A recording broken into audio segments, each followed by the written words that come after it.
After reports clearly indicated that the states had run out of funds for expenditure on wages and materials for the MGNREGS, the government announced superscript 10,000 crore in additional funds as an interim measure. Though allocated on November 5, the scheme's financial statement, as on November 25, still showed a negative net balance of superscript 9,888 crore, indicating that the balance sheets were in the red in 24 states and union territories. This means that the fund crunch suffered by the scheme due to high demand and a low budgeted outlay in the union budget for this financial year continues. The high demand is an indication of the extended effects of the pandemic in rural areas, and a continuing lack of funds will hurt any further demand for work in such areas, besides of course delaying payments for those who have already completed work. The impact of the lockdowns during the pandemic has continued to depress employment levels and rural wage incomes, which is why the MGNREGS has proven to be a popular avenue for employment and wages. In fact, even during the economic crisis during the pandemic, the rural sector sustained the poor by providing them guaranteed work through the scheme.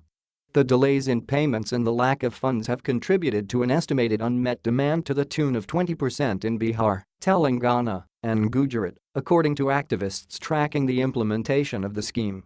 As the scheme guarantees income for 100 days of work, many households get a reduced number of workdays for which they are paid, a situation that should not be tenable. The budgeting for the scheme by simply fixing a nominal increase from the original budget estimate in previous years is a flawed method.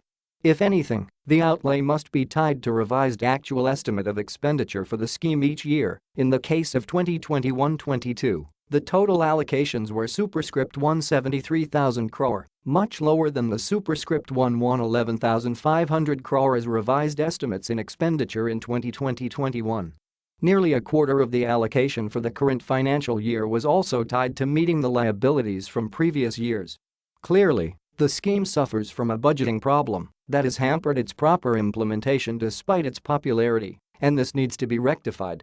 The union government has done the right thing in continuing till March 2022 its free food grain ration scheme, the Pradhan Mantri Garib Kalyan Anna Yojana, that was launched as part of the COVID-19 relief packages, the fourth such extension.